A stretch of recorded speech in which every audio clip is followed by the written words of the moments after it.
Hello, welcome to the Free Cheese episode 297. I'm your Joe Dix, joined by Matt Sellner.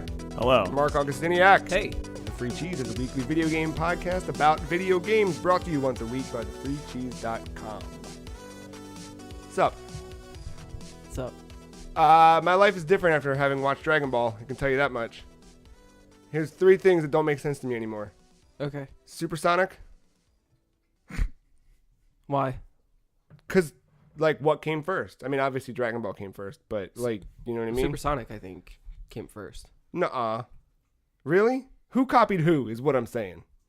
I could have swore, right? Because, shit, actually, no, what we need to figure out is, in Japan, when did the air date happen of Goku turning Super Saiyan? It had to be, like, 91, somewhere in there. Which is probably also the same time Sonic came out. But what about the manga? Okay, yeah, you're right. So right? the manga would, I guess, technically be first. Okay, so Supersonic doesn't make any sense to me anymore. The Spice Girls completely changed forever. Because of Ginyu Force? No, because of Spice Boys. When Garlic Jr. shows I forgot. up. So they were called the Spice Boys. The Garlic Jr. stuff I know is filler episodes Yeah, because they had to the anime had to fill in for the manga before whatever. But yeah, they made the Spice Boys and it's fucking Forgot about that trash. spice and mustard and vinegar show. What the fuck is this? Well, you got to think, a lot of the Saiyans names are based off of vegetables. I know, but like So, to hear, but Spice Boys, that was yeah. forever changed. And then every comic book published since 1991 is just completely, that's just Dragon Ball. Or most shows that like so much it's just Dragon Ball. But then again, Dragon Ball is just whatever other thing. You know what I mean? Like it's just, fuck. What have you discovered? According to a journal entry on DeviantArt. Yes. Tell me more. Credible source. Yes. Because this person was also curious and looked it up. Supersonic's first arrival was in Sonic 2. Is that right? I don't know what happened when you got all the Chaos Emeralds in 1. Did he go Supersonic or? I mean, I never really owned a Sega to really do that. So. I thought in 1. I might be totally wrong. Hi, we're experts on video games. Matt. I thought Sonic just snapped his fingers and everything went. Yeah, that's how awry. that works. That's how that one goes. Either way, I mean, yeah. I mean, other sites are saying the same thing. But let's just say that Dragon Ball Z has changed me. Super Good for you. Saiyan came first by 2 years. That makes sense. That checks out. 1990. Development time, 2 years on the game probably. Yep. Checks out. You're sitting there, you're watching this dude turn blonde. You're like, well, what if we made this blue dude turn blonde? 7 Dragon Balls. 7 Chaos Emeralds. Oh, yeah. That's not the first. Like, there's a lot of things that 7 is the thing you have to call. I think that's from, like, an old Chinese story, I think. Probably. Just like for them, like 4 is actually the number of death. Right. Which is cool. PlayStation 4. You get it? For us, it's 13. Yeah. But 13's good luck. But 1 and everywhere 3 else. together equals 4. So think about that. Aren't we all just born of 4? We're assuming it's addition, though. Oh, shit. -2. Yeah. You got Pugs on the couch. 1. Living the new life. Yeah, I got 1. Earl's back there hanging out. Some ambiance. A little bit. A little setting you in the room here. You guys have a good week? Yeah, I'd say so. Did Dragon Ball fuck you up as well? No. I did. I mean, my sleep schedule is normal, quotes, meaning fucked up. Because I had to see Endgame like opening night. How'd that go? When's the last time you did an opening night, I'm here at 10 o'clock movie? Well, this was 12:15. Oh, right, you did that. I didn't get home till like 4:30. Oh, that's right. Did you go to work or just take a day off? Oh, my God. Yeah, I went in late. Yeah, appropriately. Yeah. Last time I did that, ooh, good question. It's been a while. We went early for Halloween. Yeah, we did like the 10 p.m. show or something like that. Right? Yeah. But that might have been the last time, I think. Yeah. Yeah, no. Huh. I don't do it anymore. Okay. Anything else, I would just go like during the midday or just whatever by myself. Because like I saw Captain Marvel at like the Beltway for like $4. Oh, smart. And I was like, okay, Yeah. cool. Or go see a movie extremely early in the morning at 7:15. That's my jam. That's the one thing. I've yet to do that. Well, I'm doing that. Yeah, you did that today. Yeah, that's what I'm doing tomorrow. But I used to just go like 10 a.m. on a Monday. It was great. Yeah. It's nothing but senior citizens. You wander in. I mean, now you just pick your seats, so you sit wherever the fuck you want it anyway. Because you know. That was the one thing I was happy about. Like when I did go, because like if you do like the IMAX showing, yeah, like you don't get the good seats, you get the old crappy seats. With, fuck, with no really? leg room. Yeah. So I did standard, and you get the good seats. So I picked comfort over sound. Didn't know that. Oh, yeah. Slut. All right. Well, did IMAX look good at least? You can still refund. I didn't see it in IMAX. I saw a standard. I was lounged up. Big. You can still refund if there's seats left. There's probably not. Yeah, I was a lounge boy. Like at the time this goes up, I would have seen it twice. Because I didn't care about seeing it in IMAX. I just wanted to see it. I didn't either, but when I went to go buy tickets like 4 weeks ago, Yeah, it was every weird. time that I wanted to go, it just sucked. And like closer to the date of release, like more times opened up. Like earlier. That's what times happened opened up. with White Marsh early in the morning. Yeah, I was like, what the fuck? Because we were back row end seats. It's perfect. Yeah. I mean, I'm back row, but it's IMAX. I just thought they built like a big ass, cool, comfy theater. No, not yet. For the most part. When you say it's old, like, is it literally like they have? The folding chairs. That No, flop like it's still down, the no- old movie chairs where you have like no leg room and no leg people, space. people bumping everywhere. Slut. Yeah. What All time right. are you going though? 8 a.m. You should be fine. Nerds don't wake up till like. How was your theater? There were people in it. I wouldn't say it was sold out or anything. Okay. But then again, like it's tough to, because before it used to be some minimum wage paid dick that would come into the theater, be like, all right guys, sold out, so we're have to Yeah. squeeze Yeah. together. But here's Like, the you don't have thing. to do that anymore. Yeah, Yeah. because every theater is that movie. Right. Oh Like, my god. That's all it is. So it's kind of hard for a theater to be completely like sold out. I feel because even with mine, there was still a couple seats open. Yeah. That could have been some last minute dismissals. Some people that were like, I don't care about this purple guy. Yeah, I'm gonna stay home and masturbate. I mean it works. That's what people Some do. say that's a better time. Hey, look at that. How's your week? Fine. Yeah. Caps lost. It's all right. Mm. You got Move him. on. Yeah. You get him next time. Yeah. Killer, slugger. They won a cup. They last did year. win a cup. I won 2 cups. Check this out. That's more of a mug. I got the Dodo boy here. Unfortunately. That's the champion. Unfortunately. So I walked out of the theater. So I drove separately to come straight to here. Sure. The car next to me was a van, door wide open. Like sliding door. Did you get Sliding in? door wide open. No, I peeked in and saw a Capri Sun. It was And- already opened. Yeah, I Oh, thought. it's Yeah. too late. They got him. Oh god. Yeah, it was. Like I didn't know if I should like shut it. I didn't know. Oh, if they there- must have been rushing, probably. I don't Not know. rushing. I don't know what happened. So I got in. It takes me like a minute or two to get settled with CarPlay and get music. And I was texting you, making sure everything was good. And then came out. And like, see, I'm assuming the father looked at the van like it was completely normal. Maybe Got they- in. Like it wasn't like one of those things where like, because my natural instinct would be like to go to the door and be like, oh shit, the What door, and happened? then like peek in, make sure everything's all right. No, he just hopped in his driver's side. I think the kids got in. I'm assuming wife, girlfriend, whatever. Okay, so here's my 2 theories. Theory number 1, they were late for the movie because they have kids and kids make things late. So they got out. Fucking go! Run! Theory 1. Good thing for them, it was 40 minutes of previews, but Theory 2. Very true. Well, they knew that, and that's why they were getting there like 10 minutes into the actual movie. Was it really 40 minutes of previews? it was probably like 30. I made a fucking bad mistake. With Honestly, this fucking like 30. theater. Yeah. All right. give or take. Yeah. Great. So, did they play? Never mind. Theory number 2, they've got one of those little automatic boys that automatically opens it. They do have automatic boy because I saw the other side open up. So he walks out, he hits the button to open the door, and they go, hold on, Jeremy's got a shit.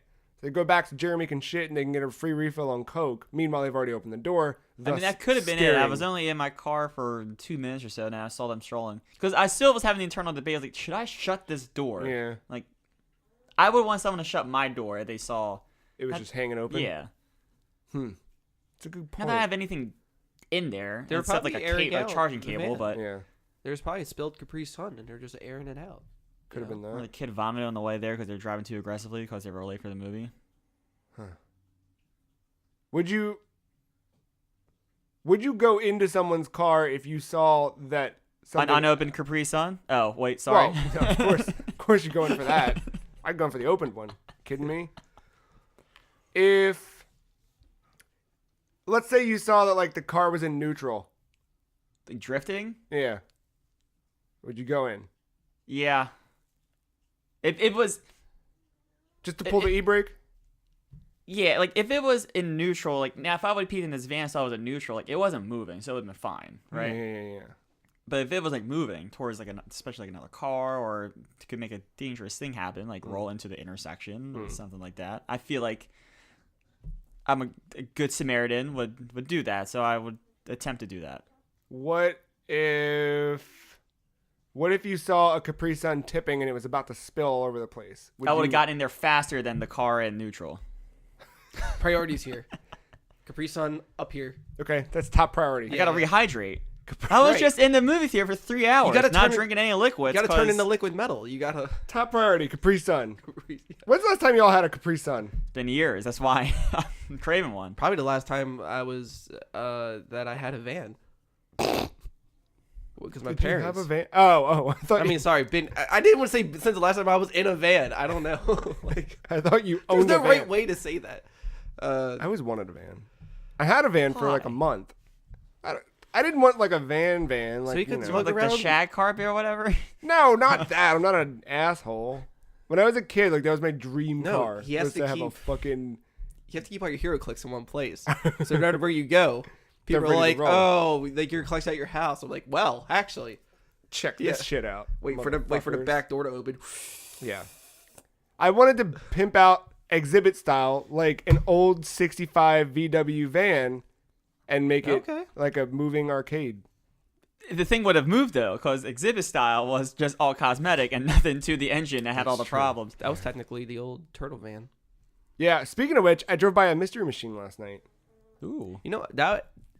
Not lying. Yeah. That would have been my first car. Mystery machine? Yes. Like with the actual painting? Or Yes. just, Like there was a car in Bel Air for sale. Oh, legitimately it was. Yes. Oh, wow. There was a car for sale. There was an ad for, and it was the mystery machine. That's really cool. And I think I was like 19 or something, still looking for whatever, but I never had enough money to do it or whatever. That sucks. I was like, there has to be a catch. Like, Oh, here's why the would- thing. Like, why would It you smells get rid like of this? weed. That's the catch. It's Shaggy's cursed. been in it. Now you're a grown ass man. You can do whatever you want. And Yeah. you've got a car. Yeah. You could just paint yours like a modern mystery machine. Nah. I don't know now because it's like I have more responsibilities. True. Just rather not. You spray paint. I drove by someone the other day who had spray painted their truck white, and then on the back of it spray painted the word Toyota on the tail. Why? I don't know. I really wanted to get a picture of it, but it was. Like, you who know, the fuck's proud to drive a Corolla? I don't. Just. Hammerhead. Oh yeah. Corolla's not a truck, you guys. Just. No, but I mean for your situation. Yeah, car. I thought you both were jumping on the Corolla truck bandwagon there. I don't I'm know. just thinking of I don't know some cars. What is their truck? Whenever It's you just think of not the fucking toy, Camry. it's just the thing that says "yo" on the back of it, and you fucking deliver pizza. Whenever you hear Corolla, I think of Adam Carolla. Same. And that's it. And then I think of Dr. Drew, and then I think of radio and sex. Speaking of sex radio, welcome to the Free Cheese Podcast, your number one source for sex radio. Did you guys play any video games this week? Barely. Oh. All right, so do you want to start with that? Because Yeah. I only played 2. All right, What I'll did you- start. What did you all play? I'll start. I played more Rocket League, like I said last week. Mm-hmm. I decided to buy the Rocket Pass Season 3, and I bought it on Xbox. Why Xbox? Because I already have enough cosmetics for my PS4 car, so I figured my Xbox car should get the same treatment. There you go. Decent. That's the game. I mean, what else? I've talked about Rocket League plenty of times on this podcast. Nothing's changed, guys. Mark, what did you play? Oh, is that it? All All right.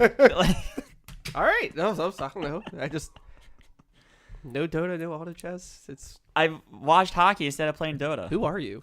Don't encourage this. It's okay. Oh We're no, it's good. coming back. No, It's coming no, back no. with a vengeance. Don't worry. I'm off today, tomorrow. Surprised off tomorrow. Surprise. Well, I have to get the correct name, but I downloaded some game on my Xbox. It's a Power Rangers game. It's not the new fighting game. Oh, It's like the cartoony beat 'em up one. I forget the name of it fully. Mighty Morphin Oh. Power Rangers. It'll be in the description. while you look that up, it makes me But- think: why are there no Scooby-Doo video games? There is. No. Like a modern mystery solving. There's- Because Scooby-Doo. Telltale's out of business. There's like a ton of them. For real? Yeah. modern. Modern? What do you mean by modern? I'm Like- thinking like PS2 and up. I'm thinking like no. That's- I mean like this gen. Like why is there not a fucking I'm even saying like PS2 and up because I don't think Like- I've seen one in forever. make the Evil Within but with Scooby-Doo? All right, you're So you want a more serious take? No, No, just like make it fucking. because there's a phone game where you I'm listening. where you explore and just find the same items every fucking time, but you can get Batman costumes for all the characters. Well, that's kind of cool. I don't know. I feel like they had those weird comic revivals a few years back. You know what I'm talking about? Yeah, there is the one that's currently going where they're all like monster hunters and Yeah, like there's just a weird tech gadgets on them. And yeah. Maybe shit. I don't It's want that. really- it's- but like, it's weird. just make a. I don't know, man. You could do some weird shit in a like okay. semi live action. You know what I mean? Like think about Until Dawn, but with Scooby-Doo and injected with some humor. I was thinking like something like Quantum Leap, where it's like gameplay and then an actual like legitimate. You mean Quantum Serious? Break? Quantum Break. Oh yeah, That would be cool too. Quantum Leap's a show, right? yeah, it's a movie that. Yeah. Yeah. Maybe this fucking Shaggy meme will take us somewhere. Maybe Warner Brothers is paying attention. Maybe that's what Rocksteady's Scooby-Doo and the gang. That's their. You know what? No one thought that anyone could make a good Batman game, so maybe. Oh, dude, look, in my head, you come in here and you come back out and you tell me this is a bad idea. This is a really good. They could make a Scooby-Doo game like that. I would be down for a cool Scooby-Doo game. Something subtly creepy, but also fucking dope and funny a little bit. Like, just make a game out of the essence of Zombie Island. Is that what it was called? Yeah. Yeah, do that. So it's called Mighty Morphin Power Rangers Mega Battle. Mega Battle. Yeah. Generic enough. Yep. How much is this? $15. Okay. 16 if you want to include the extra DLC that has the newer cast from Mighty Morphin. I don't. Thank you. I mean, you get White Ranger that way. Okay, I do. But like so Back in yeah the bank, $1. yeah it's just a 4-player up to 4-player beat 'em up. Each level is 3 sections. It's very slow at first. Oh. Very basic. Like I wasn't expecting much out of it. Yeah. But it's fine, you know. It is officially licensed, so they do use a lot of sound samples from the original show. All the characters do look like those characters from the show. Because that was something I heard about that new fighting game. Is like there's no music, I don't think, or something. Really? Or Oh, like the music in this is actually pretty good. I might be wrong about that, but like there was stuff that was missing where you're just like, Oh. did they not finish the game? It was that kind of thing. But like it's just rinse repeat for each thing, like how each section is like split up, and then you get to the boss fight, and then you do the, you know, Rita makes them huge, and you do the Megazord fight, which is just QTEs, but it's really cool how they do it. What's different about it? Or just like the way they animate it or whatever. What's It will it'll like kind of zoom in for a second, give you a button and prompt to like a combination to put in, like A B B Y or something. It'll keep changing. Oh, that's cool. And every time you are successful with it, your meter is going up and you're doing damage to them. And like the Megazord will just do like a weird punch or like a, not weird, but like a cool punch or like a kick or something. Or like a sword slash. And then once you get the meter full, it will just take over for you. Just like this whole big combo. And it's like, it makes every hit seem very impactful. That's cool. And then like ends with like a sword slash and then it's cool, like strike a pose and then they explode. So, you know. I'm good with that. Yeah. Then I found out there's a skill tree later, Alpha 5 will just be hanging around wherever, and as you level up, you can spend your coins on leveling up your tree. It's a very small skill tree, but like one section is just your health and energy. One is like more combos, whatever. Some are like co-op attacks, but of course I'm not putting any money into the co-op attacks because I'm doing single player. Yeah. But I just been Red Ranger, just running around. And is it our Red Ranger or is it this newfangled? It's Jason. Okay. Yeah. But if you got the DLC, it would still be the same, obviously same Red Ranger skin, but you can choose to be either Jason or Rocky. Which one's Rocky? Rocky was like his replacement. Okay, I vaguely remember that. And you are like out of costume at first when you first start a level. If you're like just starting and if you like turned on your system and went back in to continue the game, otherwise it would just keep all your stats from like the last level. So if you had like 10% health and still in Red Ranger form, you would start off like that in the next level. I'm like, why would you? Yeah, that kind of sucks. It's stupid. Just start over. Yeah. So yeah, they miss a lot of beats on like how to have like a fluid like beat 'em up game. It's a lot of bugs and glitches I've learned to exploit and whatever. That's kind of cool though. It's fun to break that stuff sometimes. Yeah. Like it's, I don't know. Like it's okay. It seems pretty short. It's only like 5 stages. Yeah. I didn't finish it, but it's not bad. I just wanted a little mindless game to play for a little bit just to kill some time. And from there though, big step up. Katana Zero. Yes. I beat this game in one sitting. Oh my god. Is it short, long? What's the? It's about a 5-hour game. Okay. But I know I didn't do everything. All right. But, yeah, I heard about some. Well, I heard there's like different things you can do, like not choices, but choices. Yeah. So whenever, trying to figure out how to explain this because. So what is Katana Zero? I've never played it. What do I do? Because I try to avoid the hotline comparison, but fuck it, if it's there, it's there.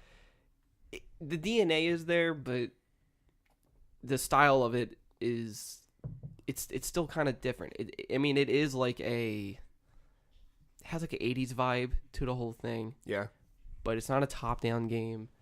It is a side-scrolling game. It has more of a narrative to it. The action is cool, and it is all about pulling off good combos and whatnot. And you do die in one hit, and you can restart. It does share a lot of that. But the differences here is yeah, so you're this samurai-looking dude who has amnesia. Okay. You do frequent, therapy visits. Okay. And the therapist, after a session, will inject you with a drug. And that, keeps you in check, basically. And then he's also your person who assigns you missions to go kill said target. So you're a hitman. You're of some kind. You get a whole folder, like a little dossier or whatever, and then you have to burn it after reading it. So there's no evidence. George Clooney. So you go into the stage. I get it. Exactly. You go into the stage. He puts on his Walkman. That's cool. And then hits play, and then you see the music that's playing throughout the level. That's cool. So tells you the artist and the track name. And so yeah, he kills to the music that he's listening to. Is the game kind of rhythmic in that way too? It's not a rhythm game. It's just. But does it feel like it's syncing up, or it's more Hotline where you're still kind of Hotline? Okay. There is a big VHS aesthetic to the whole thing. If you pause the game, it looks like you're pausing on a VCR. Kind of the like menu. Hotline. The menu is like that. Hotline 2 really did that. Yeah. But with this, when you die, it will rewind like a VHS tape. That's cool. Is it fast enough though? Yeah, you can also turn it off and go instant right. Okay. Which I did end up doing. I still kept the effect of a VHS, but I didn't watch myself go through everything. And Sure. Yeah, I just don't want it taking 7 seconds. It's just a quick vroom. That's cool. It's about 2 to 3 seconds at most. If you let's fine. say if you went through the level, made it to the very end, it would take about maybe 3 to 5 seconds. Okay. To start over. I just know a game like that where it's I die. Fuck. I just want to jump back in as fast as I can. That's why I can't finish New Super Mario Brothers U. Every time I die, and it goes back to that fucking. Yeah, like, and there's no checkpoints. So it's like if you mess up, Well, you Hotline. go. I guess they had the floors. That's Yeah. right. Yeah. But it's still cool because like you can go into like bullet time mode. You can figure out how to do everything. If somebody's shooting with like a machine gun, you can go in slow motion, hit it with the katana, and the bullet ricochets back at them. That's cool. The way you traverse is pretty cool. It has. You ever play Mark of the Ninja? No, I've seen it though. It's kind of similar, but faster pace. Okay. It's not as in depth with its stealth, but that does play a part because you want to do things that some things could trigger certain enemies come into that room, and then you can go around to another room and take them out that way or something, and you can set up traps in a way. That's cool. So yeah, you and every time you clear a room, it will replay what you did. I'm listening. Gargoyles. It will replay everything that you did kind of Super Meat Boy style, Oh. but all in black and white. And then I guess because you're being watched, basically. Oh. By the therapist? Yeah. So every time in between like levels, will be like, yeah, that should work, and then it shows how you did everything. Oh, that's cool. Yeah. That's a little unique storytelling method. And then once you do finish killing your target, you do have to go back. Sometimes you go back through everything you traversed, and you can see everybody laying around and dead and whatnot. But there are dialogue choices whenever you talk to anybody, and there's like, so there's like this meter. I don't know what the actual name of it is, so I call it like the impatient meter or like the stress meter. Okay. So it's always a bar, and there's always like maybe 10 to 15% of it filled with red, and it's basically a timer. Like that meter's a timer. So within the red, and it's on the very left side of it, that part is getting filled up. And if you want to answer somebody immediately, and it'll break off their dialogue, and you just have one option during that red time. Once it's out of the red time, more options appear, and you can actually have a more civil discussion. Because if you answer within the red, everyone has a worse reaction to you, and that changes the entire conversation and everything. So you gotta be quick. You don't have to be quick. If anything, it's telling you to be patient. Oh. Because this game does a lot of things to you where there's stuff that you're figuring out, and if you're just like invested emotionally, that's how you would probably react. It's like with whatever that first answer is, and they'll react to you reacting to that. Is this a game where you have to play it more than once to kind of see everything in full, or Probably. something where like it seems like the weird like manipulation of the video and shit like that? Like does it let you go back and change some of your stuff, or not in the story mode, but you can go back with a stage selector and do each stage. And I don't know, I haven't done that yet, so I don't know if that's like Hotline, where if you just pick a random stage. Like in Hotline, if you just pick a random stage to play, like stage 5 or whatever, it won't just end at stage 5. It will continue the story from stage 5. Okay, that's cool. I don't know if this does that, because each stage is separate by VHS tapes as well. Yeah. And I don't know if it will continue the story from that point on, or if it's just a one-shot thing. I haven't explored that part yet. But like the therapist, for example, like if you're impatient and you answer during the stress time, maybe you just want the drugs immediately. You don't want to talk about your dreams or whatever. And then he'll be like motherfucker, don't cut me off, like blah blah blah blah. Like he will actually, like, he verbally abuses you. Weird. Yeah, he's very weird. But like you can choose to not take the drugs, and that has a different outcome with the conversations and how to, and like a certain part of the game too. So where does this fall on the trademark scale of Mark games? Well, I beat it in one sitting. Yes. I enjoyed it all the way through. All right. It's up there. Is it hitting Hotline levels where like as far as replay value, no. Yeah. Just because of the narrative. I like the choices that I made. There's no masks to collect? No, but there is like a secret boss fight. There is like another ending I can do. Like I did get the credits, but they tease you that you didn't get the true ending. Yeah. So the true ending is what's tough, because you have to go back throughout all the stages and find these little relics to open this door. Because remember you texted me and saying like beat Katana, and I was like, the fuck, like how? And then you were like, or so I thought. Yeah, like I I really like it. It's cool. I think I do want to go back and get the true ending. Yeah. I don't know if I would go back into it after that, but that doesn't take away from the game. Like because it lacks replay value for me. How's it run on Switch? Really good. Clean. Yeah. Cool. Very, very smooth. Nice. There are there's some Easter eggs. I know, like I sent you one. Technically, where it was like the robot. There was a robot talking to me in binary, and I went I translated the binary, and it said there are no Easter eggs. That was pretty good. I found another one immediately after, and it's really good. And I don't want to mention it. Oh, all right. At least don't hear. Yeah. But yeah, it's a really good story. I hope they make a sequel. Yeah. I don't know how. It's been in development for a while, right? Like for quite some time. A small team or a single dude? I think it's mostly a single dude. That's what I thought too. But the music, otherwise. Sure. Yeah. Yeah, really good, really worth it. I think that was also a $15 game. Yeah, that sounds right. Maybe 20. I don't know. Yeah, I think it's 15. But yeah, I definitely recommend like a playthrough for that in some way.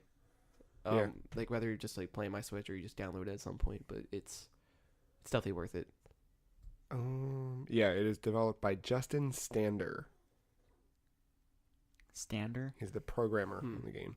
And the soundtrack is composed by Ludowick and Bill Kiley. Yeah. Yes, it's very trippy. Dope. There's a lot that I could go into, but it would make more sense if you played it. Yeah, no, I want to grab that. Fuck around with it for sure.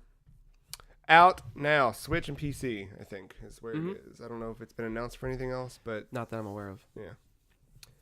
I did a thing where I wanted to play through Mortal Kombat 10 before Mortal Kombat 11 came out, and I don't like Mortal Kombat 10, so I stopped playing that game. Wow. I never liked it when it came out. I never played it. The concepts of and that's concept with a K, of the easy fatality coins always turned me off, like that first release of MKX, and then it doesn't feel great to play. It's very stiff. It's just very, I don't know. I didn't like the way it felt. So I stopped playing that, and then I kind of found myself like, that was my big plan, was like, let's do this. And then it had nothing to do. So I beat Bayonetta 2 instead, which was a lot of fun.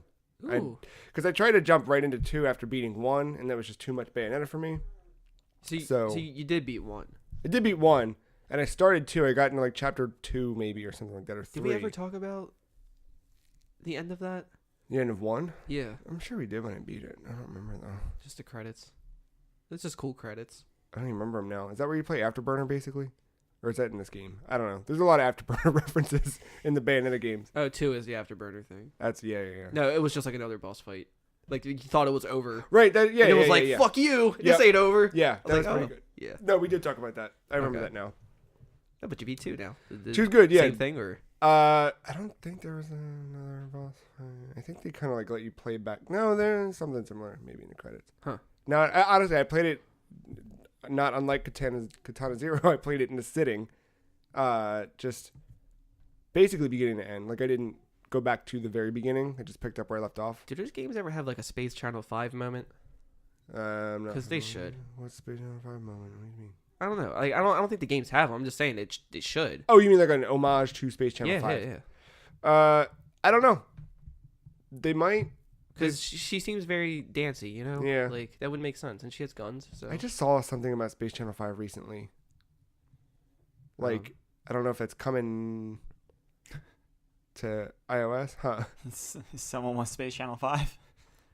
I don't know. I feel like it was like in an official capacity, someone brought up Space Channel 5. Like, hey, we're putting it out on the Sega Forever thing, or I don't know. I might be wrong. It's not the first time that's popped up this week. But yeah, Bayonetta 2 is really fun. I slowly started to get good at that game. Like, I jumped back in and I was getting stone awards, like just bad. Yeah. And eventually you get to the point where I was like, I was getting fucking gold. I was getting platinum. A couple of the like individual challenges, pure platinum. What up? It felt pretty good. It's good. And I went back through like one of the chapters just to like fuck around. After I got to the end, I was like, oh, I still wanted more of it. So I did that. Matt, you'll be happy to know, You could scan up to 32 amiibo a day. Great. So I did that. Made sure I got all the costumes and all that. That's all you're getting. cool Costumes. stuff. Nothing. Why even put a cap at that point? No, because you get specific ones. Like when you scan anything from Zelda for the first time, it gives you the Link costume. Yeah. You scan anything from Metroid for the first time, you get the Samus costume. Everything else gives you currency and lollipops. So lollipops in that game are Bayonetta's like, you eat green ones to get health, you eat purple ones to get magic meter, you eat yellow ones to put a shield up. So scanning those will give you random lollipops, which is beneficial because they're, they cost money. And you also get halos, which are the game's in-game currency, and you get a healthy amount of halos to the point where like, Well, because you kill angels. yeah, but you also like, So like, yoink. yeah, take them all, guys. But like some of the expensive stuff in the Gates of Hell shop are like 100 grand or 200 grand. Scanning 32 amiibo the one day I did it netted me like over 500 grand, which was enough to buy a couple of those things and get, those are the high end of the price tier. The lower end is like techniques and stuff for combat are like 10,000, 15,000. Do you have a Fox amiibo? I do. So is that the costume you were playing in the whole time? I was not. I stayed in standard ass Bayonetta. I think when I go back through it, because I'm still itching. It's really fun to play. Like, because I was wondering if he did the R-Wing. I did that in the first one. I like fucked around with them a little bit, like just. Oh wait, they had a Was he in the section in the first first one? one. Oh, the R-Wing. No, I don't know that. Oh wait, what are you talking about? So if you use the Fox amiibo, there's a part where I guess it's like an afterburner level, where you're flying around shooting things. You would be an R-Wing instead. Oh, that's okay. That's I know kinda exactly cool. where that would happen. Yeah. Yeah, that's all right. Well, I got something to do now. And if you have the Peach outfit, Yeah, like all the portal with the hands and limbs coming through, they're all Bowser. Yeah, I did. In Bayo 1, I fucked around with. I did that. I did the Link one because you get rupees instead of halos. Oh, maybe it's and Bayo one I'm thinking of. But they're both in there. It's Yeah. in Peach is in 2 as well. The I got a chain chomp leg, like a leg attachment. So when you do your combos and you use anything that involves her feet, it just throws a chain chomp out. It's pretty good. Does it make the barking noise? Yeah, of course. It's a lot of fun, amiibo aside. But Bayonetta 2. And then, that got me up to the point where Mortal Kombat 11 released. So I played a lot of Mortal Kombat 11. Although I didn't play as much as I wanted to. But it's I actually played MK11 as well. good. It's a good game. I like it a lot. Yeah, they so story-wise, I'm halfway through the story. If you're listening and you've played or whatever, I just got done Johnny Cage's chapter, which is like chapter 6 or something like that. The story picks up where 10 leaves off, where Raiden's been fucking with the timeline and changing things, and Chronica, the main villain or antagonist of this story, is here to set shit straight because I think you find out, they said it like so quickly in passing, but Chronica is Shinnok's mom, and Raiden cuts off Shinnok's head at the end of the last game. At the beginning of this one, they kind of re-show that in their new animation and tech, and it looks really good. So Chronica's like, all right, I've had enough of all this shit getting fucked up, time to fix some shit. And Chronica just can control time, freeze time, all of that stuff. So that kind of brings about, if you've seen the previews, all of the weird shit that's happening, where there's 2 Johnny Cages, one from the 90s and one from today. They do a lot in the writing, I think, in the story, where that stuff is really fun and cool. There's a stage in the game that I've yet to encounter in the story mode, but I am completely eager to find out how that ties into the story, because with them fucking with time and space, I feel like they're going to do something really fucking dumb. And I'm really... Have you seen the stage I'm talking about? No. It's called Tournament. Yeah, that's the one. I played in it. Yeah. Yeah, like you're playing in that, you're like, why is this in here? Yeah. And you start to see why as you play through the story, you're like there's the one stage where the Cyber Lin Kuei are being created, and you play through the story and you go to that part and you're like, okay, got it. I see where this fits. Yeah. So then I'm like, how's this fit in? What kind of weird fucked up shit are they doing with this? You're at a Mortal Kombat tournament, like not Shao Kahn style, but like fighting game Mortal Kombat tournament. Like breaking a fourth wall. It seems like it. I mean, I'm not there yet in the story. So like, But like the stage, yeah, it's like. but pretty much like the games exist in. So it seems. Yeah, it's like actual like arcade cabinets in the background of like this like hell backdrop, kind of like. Yeah. But it's like a legitimate like stage you're fighting on, as if like Dota competitors are coming out to their little like rooms or whatever. It's Maybe Raiden like takes off his hat and little headpiece and reveals that he's actually Ed Boon, and this has all been a hoax. dude. I mean, I'm down for that. it could go anywhere at this point. Like I don't know. Yeah, because like the cabinets, it was MKX Yeah. is one of the cabinets. Yeah. I didn't see the ones to the right, I think. but the ones on the left, it was MKX and Deadly Alliance, Yeah, and like Wait, they actually oh. had like running GIF like animations of the cabinets. it's fucking cool, dude. That's weird. Which I'm Yeah, so eager to get to that chapter because I know it's gonna be a thing. But well, that's where mocap comes in. it's so good. The story's good so far. Looks really fucking good. Did you start the story at all? no, I didn't know. Just, I mean, you kind of get the sense just playing the game or seeing the game, the fighting part of it, that the game looks fucking good. But the cutscenes are just like, I remember when Injustice 2 was first previewed, seeing Supergirl, her face animated. I was like, how the fuck? Like, it just looks so good. Like, it still looks like it's not real because they add that level of Yeah. something where it's not completely photorealism, but there's something so good about it.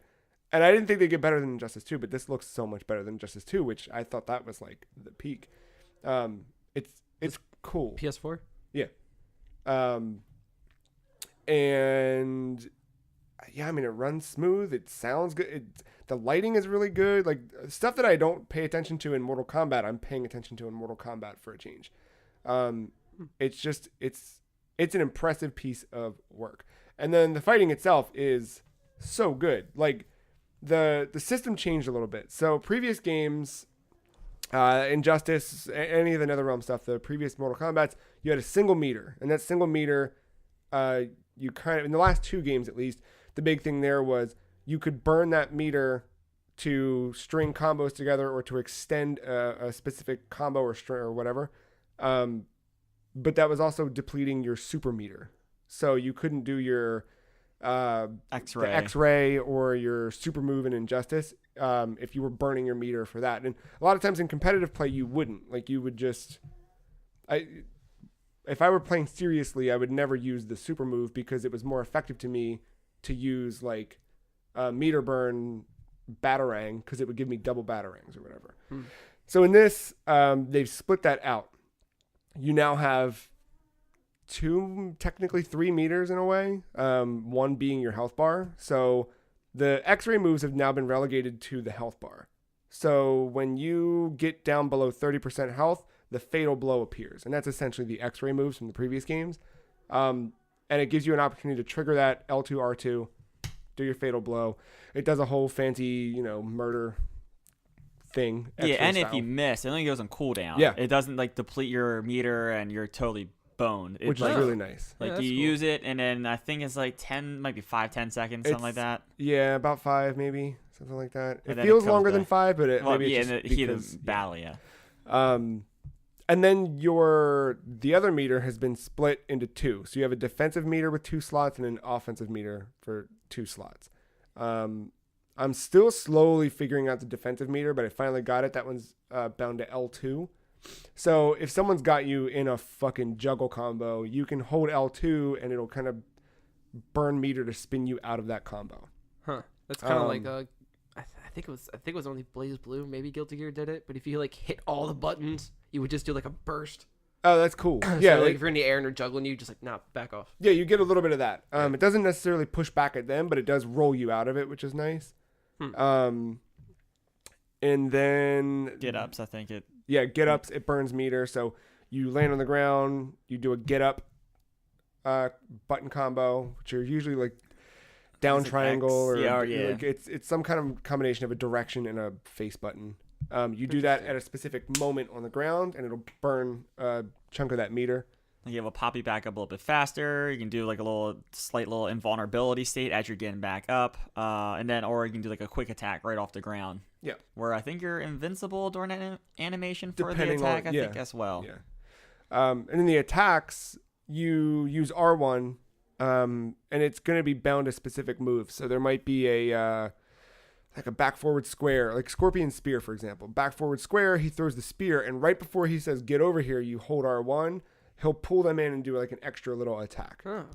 Or you extend the combo off of that. So the regular chain move, it like you whip them past you, and they kind of like Scorpion uses his sword and like swipes at your back, and you fall to the ground. If you do R1, you do that like slight like bump.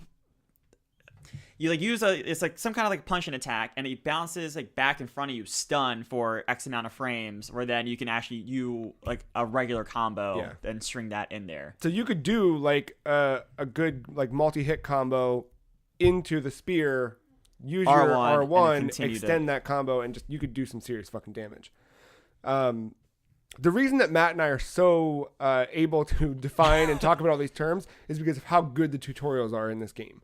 Which a few months back, if you remember, I fell back into Injustice 2 for a little bit, and I went back to the character tutorials, and I was really impressed with how they did everything there.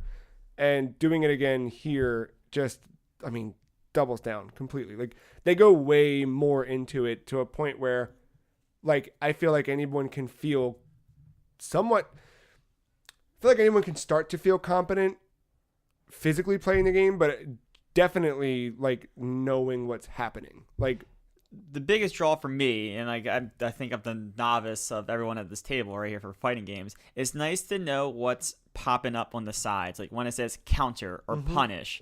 Like, I'm not using all the techniques. It's way too overwhelming. Like, you can't sit there for the tutorial for like the 2 hours it'll probably take you and just learn and know all these different techniques and moves.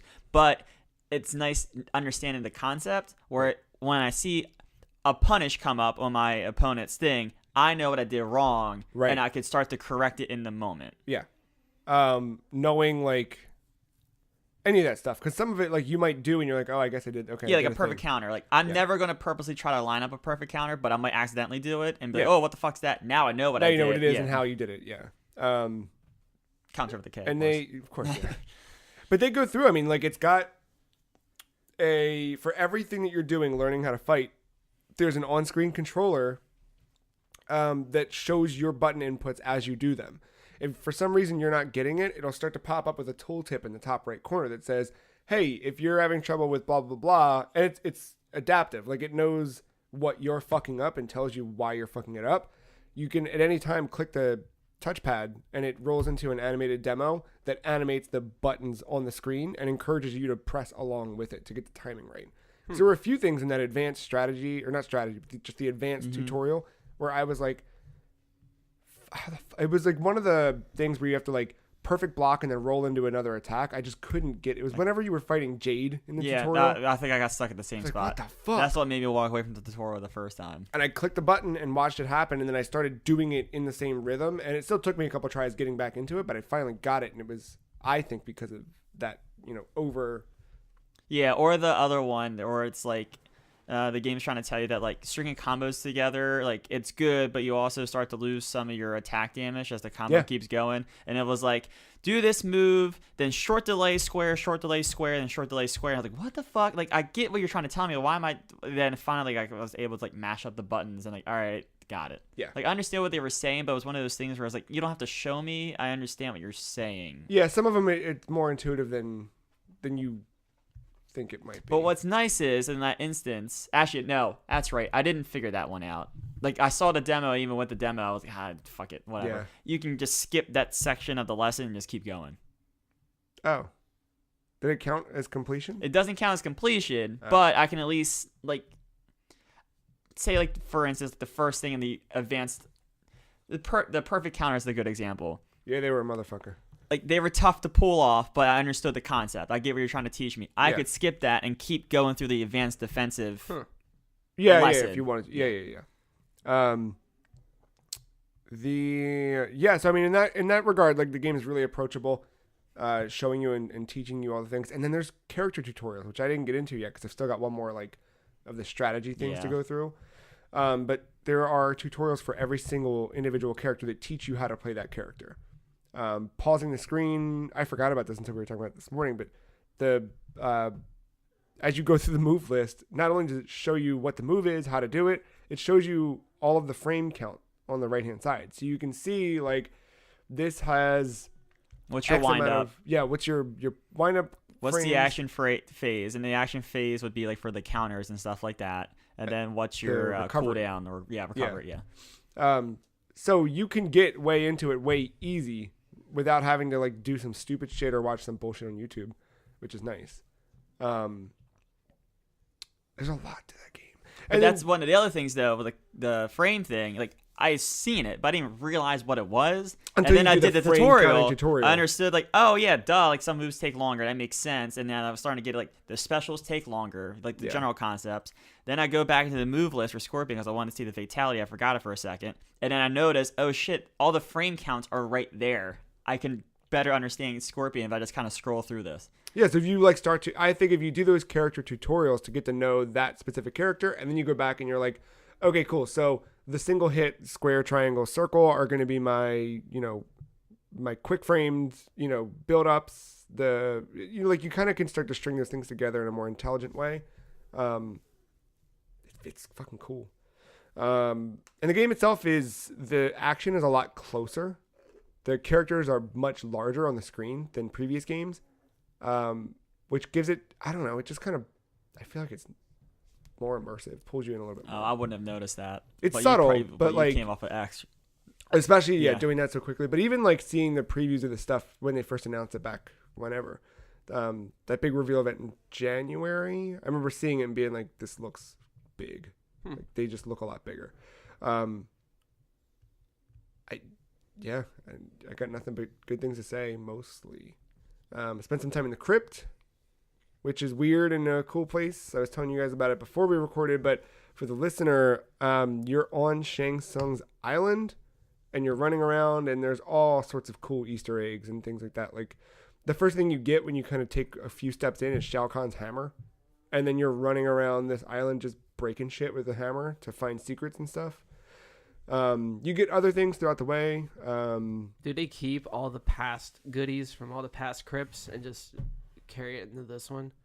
What do you mean? Like, those old, like, cooking with Scorpion, like, video. Oh. Like, you think they might keep all that stuff and just throw it in there? It might be. I haven't found any of that cool weird shit yet. I've seen some of the stuff I've been getting. So, this game, the other big thing we didn't talk about at all, because I haven't done a lot of it, but there's a lot of customization for each character. Playing with that time travel thing, it makes sense to why there's multiple versions of all of these characters. So for every character, and we talked about this back when I played the beta, but you can change 3 things. For Scorpion, it's like his mask, his spear tip, and... I don't remember the other thing. Yeah, me neither. Was it like the little, like, His sword. yeah, That's sword. what it is. Yeah. Katana, it's like her mask, her fans, and something fucking else, right? Like, it's that kind of stuff. All of those different pieces of gear they're cosmetic, but they I have didn't really mess around with it. stats to them. And the more you play with a character, the more you'll level up those stats. So those stats, they're not carried into ranked at all. But there's stuff you can do with them or whatever. Like, I haven't toyed around with it too much. But I don't have a lot unlocked. I got some things unlocked. 'Cause Yeah. I did at least play through the tutorial of the Towers That's the of cool Time. thing. Yeah. I want to hear about that. But yeah, the tutorials will give you more. Any of the tutorials give you stuff. Story chapters give you stuff. Playing shit just gives you stuff. Yeah, I mean, like, you're The tutorial, yeah, you just had the tutorial. yeah, you always get coming out of a ranked stuff. game. yeah, you'll get something. I played a King of the Hill game where I just got destroyed by someone who knew how to play a Jax really well, Yeah. and like I didn't necessarily get Oh, Ben rewards. got the game. I don't know. Someone beat my ass in King of the Hill. I just wanted to get the daily challenge. Yeah. But like, I didn't get any rewards like hearts or the green little. Yeah, I didn't get any of that stuff. But I saw my level for those variants or whatever they're called yeah, the little gear. go up a little bit. Yeah, I had that happen too.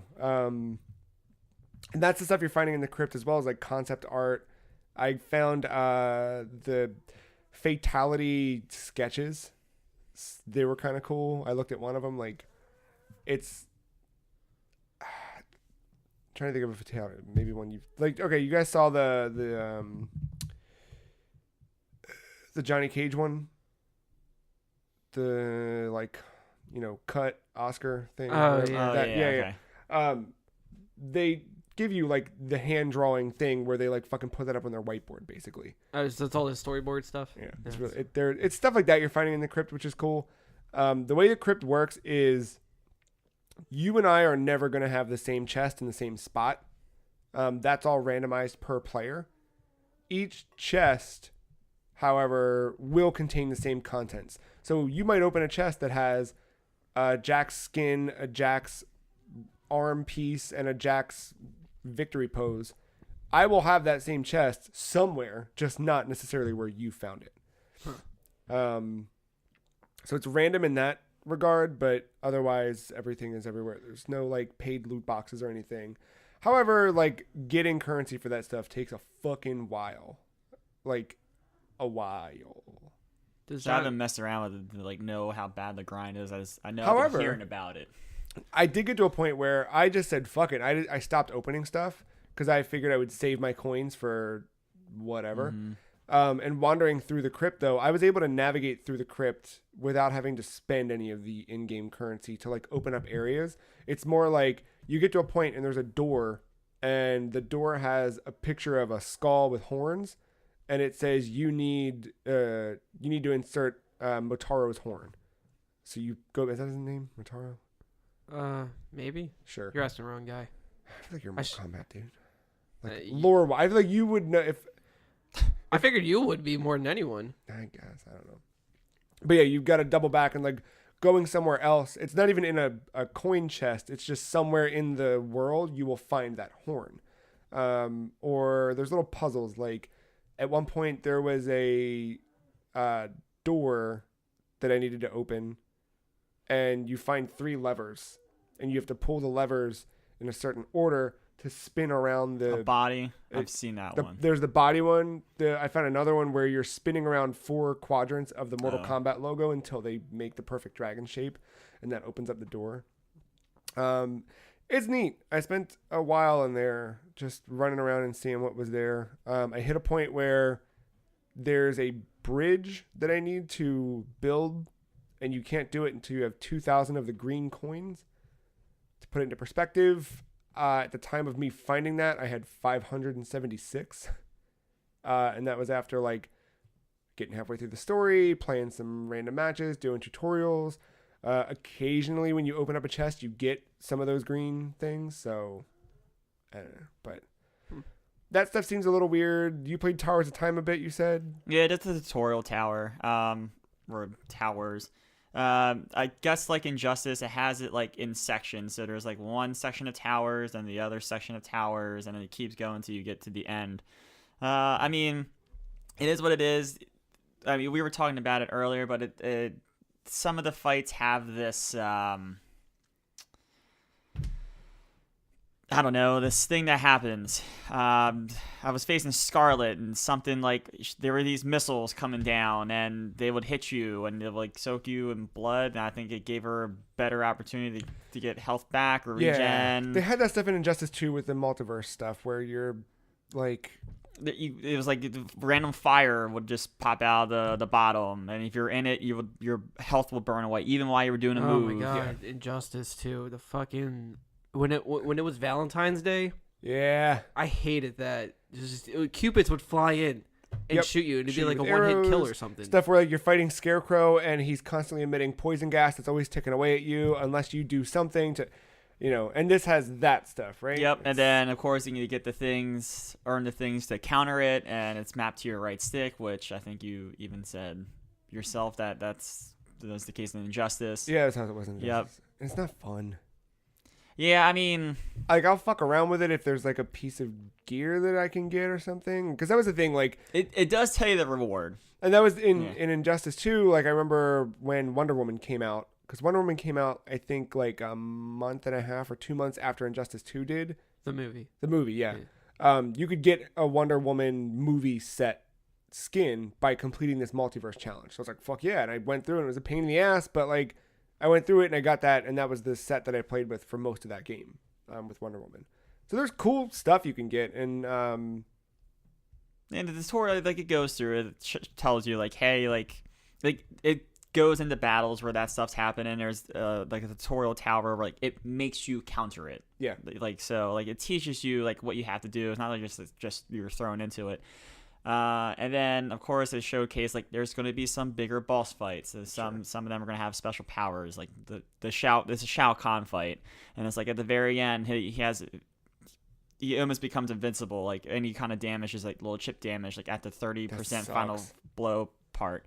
I mean, it was easy at that time, but I think going down the road or if you up the difficulty, I don't know if Injustice. That's where the gear is going to come in. Yeah. Because that was the problem in Injustice. Like you couldn't do some of these unless your Batman was level 20 and you had gear that was, stocked up to that point. I am curious. I don't know if Injustice did this. There's enemies where like you could like tag in a friend. With right stick? No. Like legitimate. Like we would matchmake together. Oh wow! And go in, and I don't know, like if it's like a tag system or if you're both are fighting at the same time. There's maybe potentially 3 characters on screen. Weird. Yeah. But yeah, there's certain. So like I said, the tower, like the levels are in stages, and like there's a little tower and maybe a medium tower, whatever.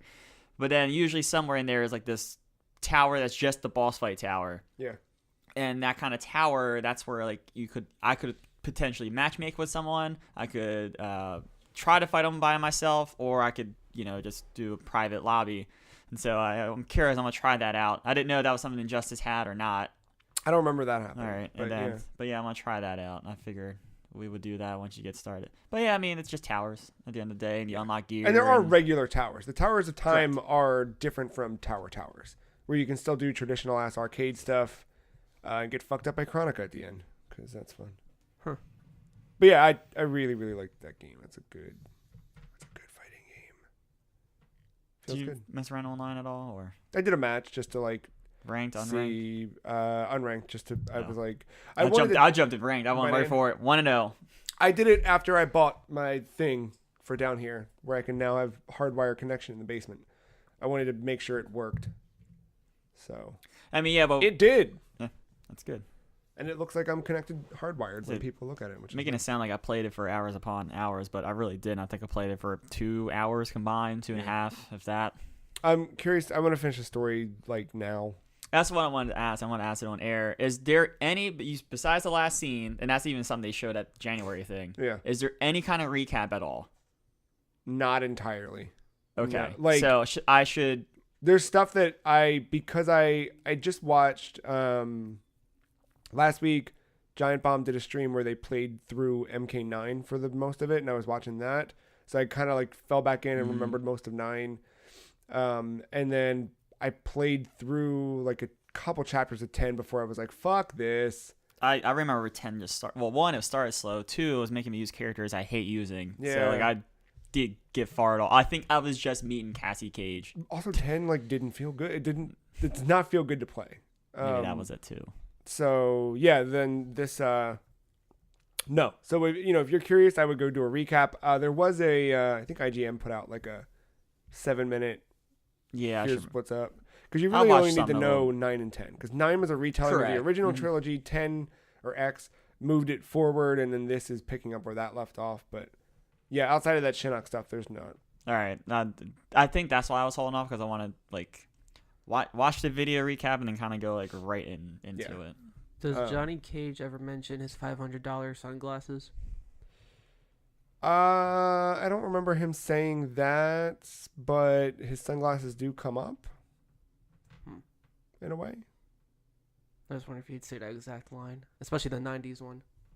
He might, and I might just be dumb enough not to, you know what I mean? I might not have picked up on it. But I've certainly not seen the end of Johnny, so yeah. Okay.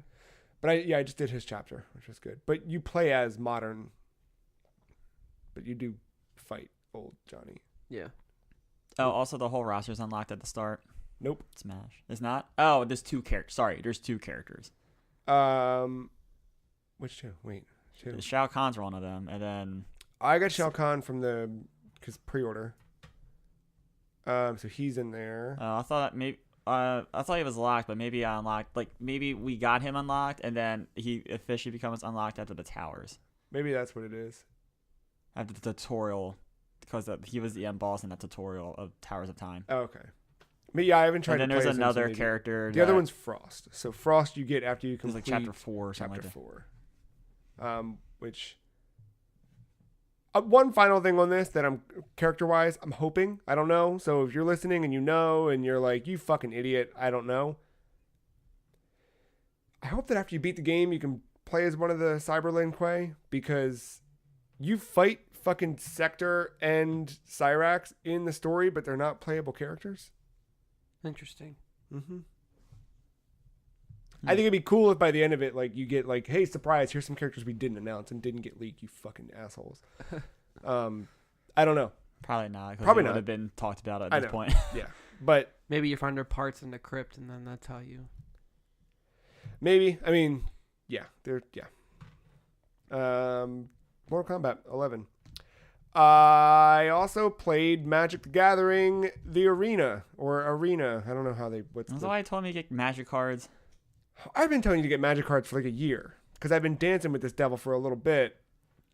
And then I've been telling both of you, let's do this. Every time we go to Target, let's buy magic cards. Come on, let's go. And you guys do exactly what you're doing now, which is hands and face, shaking heads. But I tricked another one of my friends. Sort of. I just tricked myself, honestly. I this week saw a thing that in Japan, the Japanese release of the upcoming Magic set features art by one Yoshitaka Amano, who did a lot of the Final Fantasy art. And he made a card, and I was like, dude, that looks dope. So I sent it to Sandeep and said, look at this. And he was like, oh shit, do we have to buy Magic cards? And I was like, yeah, I think so. And then I looked into it. Turns out that in random packs of cards bought in Japan, you will get those cards, and they're only in Japanese. They're not being translated to English.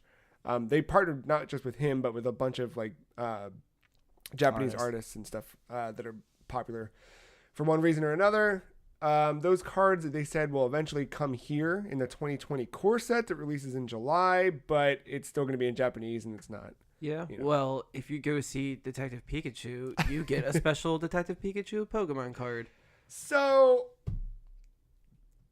well, I'm going to go see Detective Pikachu. But, so I said to Sandy, like, yeah, maybe we should. You know, I've been trying to trick everybody else into doing it. Maybe me and you will be the ones. And we went back and forth on it. It seemed exciting. And I was like, you know what? Bare minimum, we should just try the Arena, because it doesn't cost us anything to try that and see if we actually like it. He hasn't yet, but I've been keeping him up to date on everything I've been doing this week with it. That, I know, but I'm serious. Like, you might really like it. The last card game I played died. This one doesn't seem like it's going to die. And they do a lot of the stuff that I had problems with Artifact. This completely is the opposite. So it's On mobile? not yet. Well, Which I know that's the one thing. That is the one thing where I'm like, fuck, this sucks. Like, I even thought about installing something on my computer so I could like remote in from my iPad and just play it. But that's a whole. Either way. So you start off after you complete the tutorial, and the tutorial kind of walks you through with just a pre-built deck. Whatever, right? Just like any card game tutorial that teaches you the basics of playing this game. You get to the end of it, and you immediately have a full deck in each of the colors of because Magic is, you know, made up of the red, green, white, blue, whatever the fuck, red, green, white, blue, black. Is that all of them? Yes, 5. You have a full deck plus of each color immediately from the start, which is okay, cool. Then you start playing the game. And you can't go online until you like rank up once, I think is what it was. Or maybe you can, but I didn't want to because I was scared. So you play against the bot, and as you're playing against the bot, it teaches you things as well. It gives you little tooltips and things. Leveling up your player rank gives you an orb to then spend on a skill tree. And that skill tree is broken up by the 5 different colors. Okay. So you pick your main color after your first level up. And I was like, I'm going with black, obviously. And it gives you more cards to put into your black deck and then every time you level up, you get a little blue orb to fill in that skill tree. And it's a small skill tree for each thing. I think I filled it up after hitting like level 4, maybe. Like it doesn't take much to. That's not too far removed from what Hearthstone did. It seems very similar to that. And then each time you do that, you're given more cards of that color to put into your deck. Now the thing with Magic, could you play the red deck, get the orb, and put it into your black deck? Yeah, I think so. So that's the difference with Hearthstone. Hearthstone, you level up each hero, and then the basic cards. I think you're done obtaining the basic core cards at level 10. Now, however, like you can keep going to level 99 or whatever. But I think like because I had already 20 gone down the black tree, I was locked into that. But if I had gone back and played with a red deck, I would have opened up the red, and then that orb that I get, I could put into anything. Okay. But I would have probably needed to play with a red deck first. But I mean, the game is just overly generous with cards, I found, which was a surprise and kind of a stark contrast from playing Artifact more recently. But like for signing up, I got their little promo email that said, hey, the game's coming out now. Type this code in and get free boosters. I did that, and I got boosters through that. I won a game online, which got me 250 coins.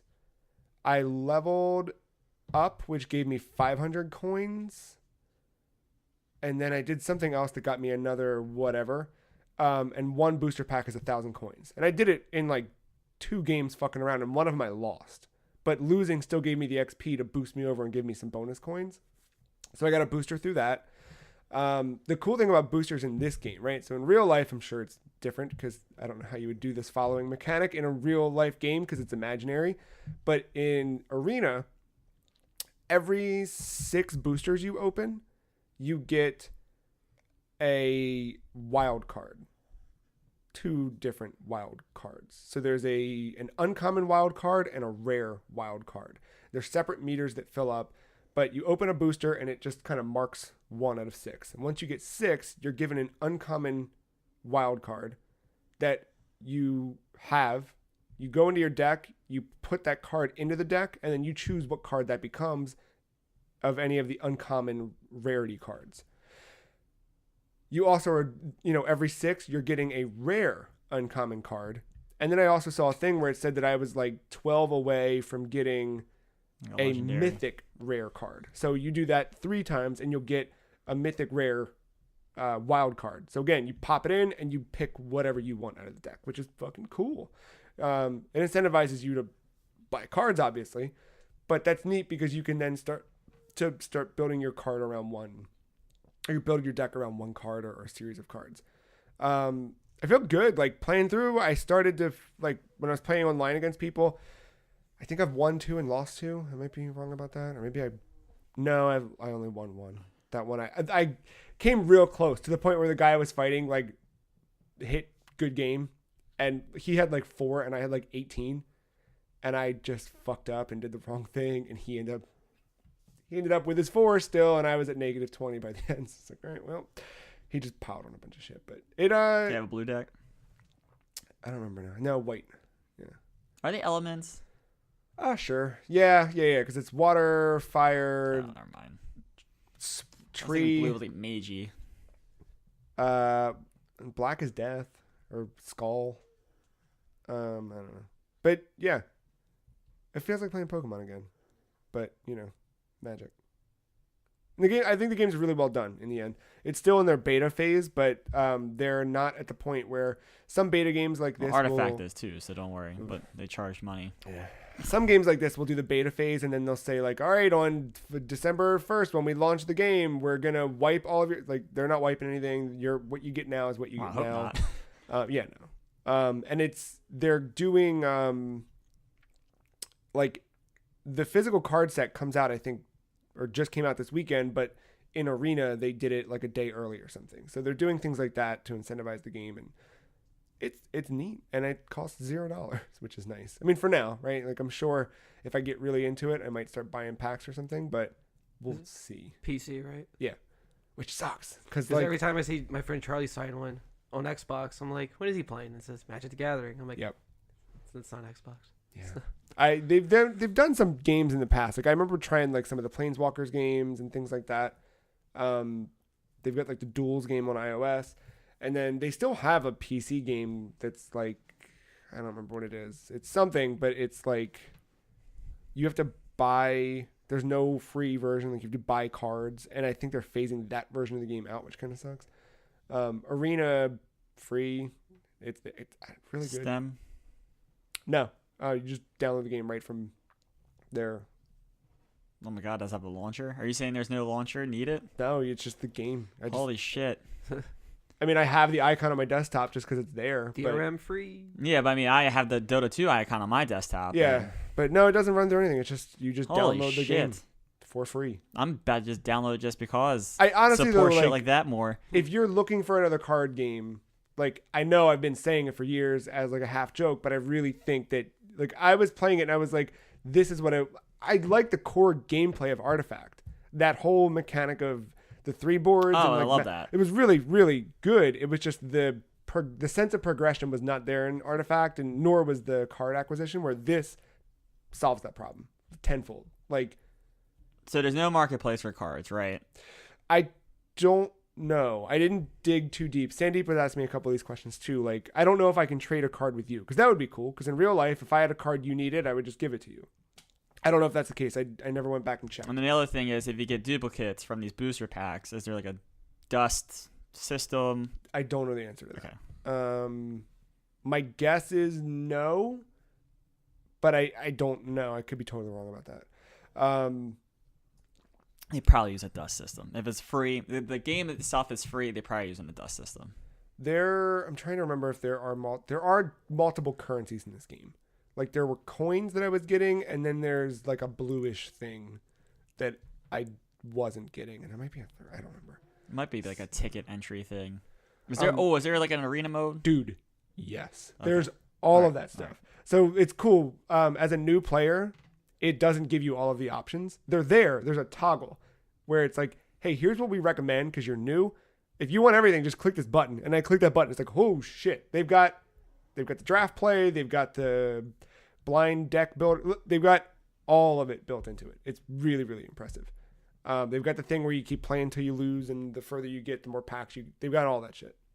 That's my favorite. That's the here's 3 cards, pick a card, do that for X amount of rounds, and Yeah. You should peek at it. It was I might peek. it was good. It's really good. And that's everything. Those are the video games. So we'll take a break, and when we come back, we got some news from the week and things to look forward to right after this.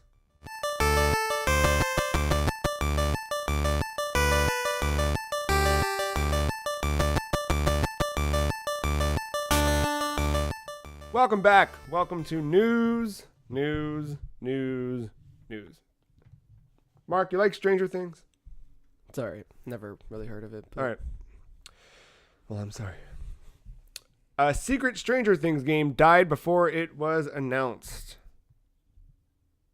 This was being worked on by Night School Studios, the folks behind Oxenfree. Or Night School Studio, sorry.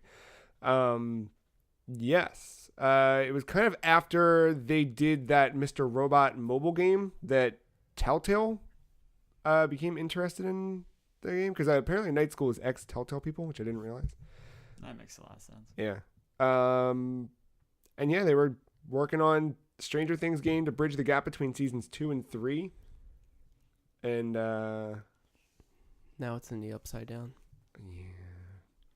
So now they have it. They have a game to play. So yeah. There you go, Barbara. It was more, this story came out of The Verge. If you go read that, it was another thing where, like, Telltale shut overnight. So they, at Night School, kind of found out as the world did. And it was like, oh, I guess we're not going to be able to make that fucking game. So Damn. it was never announced, nor was it technically canceled. The game just sort of evaporated, says one source. We never got official word that the game was killed. For the team, their reaction was shock. Who would have ever thought that a combination of Stranger Things and Telltale could go south? I think the Telltale game was being worked on, and then Night School was going to be kind of working and helping and whatever. But yeah. Gone. To celebrate the 30th anniversary of the Game Boy, GB Studio was released an open source project by someone whose name I don't have. But you can download it for free. I did, and you can make your own Game Boy games. I did not yet, but I'm gonna, because I can now. It comes pre-built with some assets, so you can fuck around with it. And then it's got really, really good documentation on GitHub and on just its own website. If you have an EverDrive or EverCart, whatever the fuck it is, the little things you can buy and put an SD card in and pop in, you can play it on real hardware if you actually make the game. That's pretty cool. I'm going to make that my new little side project. That thing seems fucking cool. That's what I forget. When I was watching a video on the what was it? The newer Sega console. The Genesis Mini? Not officially Sega. The people who did the NT. Oh, the Mega Analog Mega SG? That sounds yeah. correct.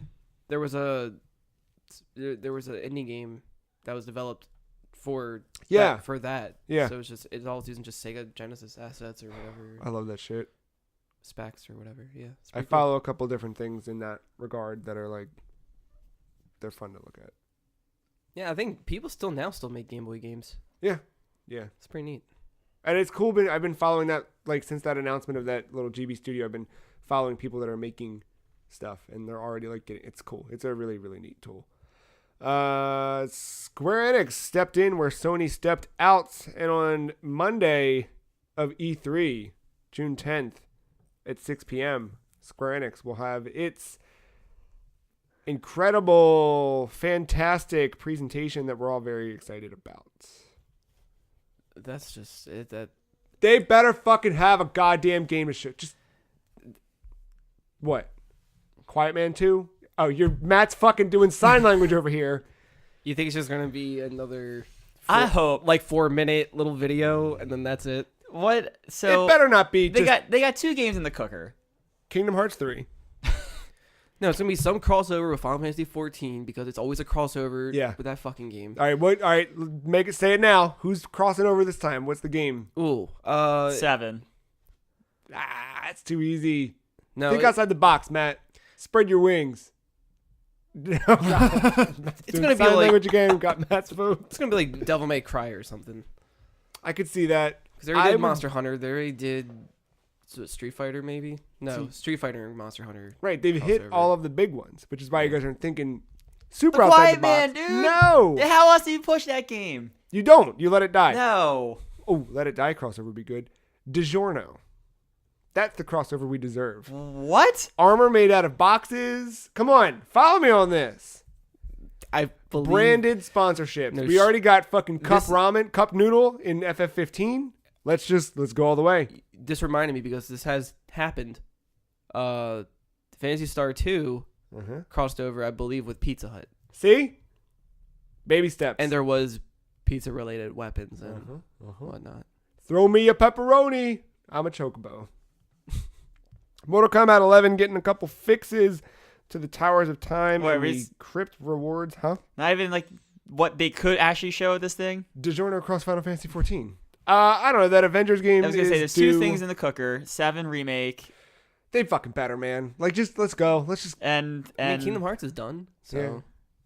7 remake in the Avengers project. That's the big one. Avengers. I would also assume maybe we get Yoko Tara's new project. It's been a couple years. They announced... It's too early for 16, even though they're working on whatever the next Final Fantasy thing is. They, what's the name of that game? Nier. They announced Nier pretty early last time. Right, so... Maybe. Fingers crossed for Deus Ex. I doubt it. I think that game's dead for a little while. You think? I don't think Mankind Divided sold very well. That's not going to stop them. They'll just give it to the Montreal studio, like they did with Tomb Raider. Oh, that Tomb Raider. What is the Crystal... Oh, Crystal Dynamics is working on Avengers, aren't they? Yeah, I think that's the rumor. All right, never mind. I was say maybe they're working on Soul Reaver. Yeah, that'll be the day. Sorry. Quiet Man 2. I don't... Yeah, there will be a Quiet Man 2 before there's another Soul Reaver. You know what I want, honestly? What I really, really, really, the deaf really, guy? really want? Oh. No, god damn it. I want cool stuff brought to Switch. Like I want Chrono Trigger on Switch. I want Final Fantasy VI to Switch. I want a lot of Square's classic catalog brought to Switch in a way. But it's going to be the iOS versions. So no. What if it's not? Especially 6. That's a shit show. No, I don't want that. But what if it's not? If It's it's gonna Chrono be. Trigger, I want the DS version. Apparently that PC version's fixed now and is decent. And is decent on iOS again, too. Like they really took that Steam feedback to heart and fixed stuff. Okay. I don't know, though. Thank you, Earl. Mortal Kombat 11 is getting some fixes on those towers. They announced that the day before the It game launched, came out. yeah. I watched their they did that combat cast, and they talked a little bit about what was going to be changed, and yeah, it seemed like the impression I got, because I think a lot of the fan feedback after everything was kind of incredibly hard and grindy and whatever, the fan feedback questions were surrounding how the fuck did it get to this point, and everyone was kind of assuming it was built to push microtransactions, which it's not, because you can't buy any of the currency that you would need to do those things. So it's not pushed for that. It just seems like it was built for whatever. And the two people they had on the stream kept emphasizing how much fun they wanted the towers to be and how they've had fun doing it. And I think the idea that I get is that maybe they didn't do a whole lot of QA on the tower side of things, that they played a lot of it internally, felt good about it, but as people who made the game, you're going to know it better than most. That's kind of the impression I got. I don't want to put words in someone's mouth. No, but that's in the realm of reason. Like, yeah, I feel like a lot of companies are like that. Yeah. So I don't know. They said they're going to issue like 500,000 in combat coins and give out a bunch of different currency, which is cool, but also... I just realized realm was a pun. Unintended. Huh? I said it was in the realm of reason. Oh, yeah. I didn't, yeah. But I don't know, that some of that stuff, like Injustice 2, again, like just to go back to that, like collecting some of those costume pieces or the gear took for fucking ever. So for this, like, I think there's inherently like another piece of this that just from a design standpoint is the problem. Like getting some of that gear in the crypt or the way you grind for it seemingly takes a while. So it's not necessary. I don't know. We'll see. We'll let them roll their thing out. I've been holding off on opening chests until I see what happens.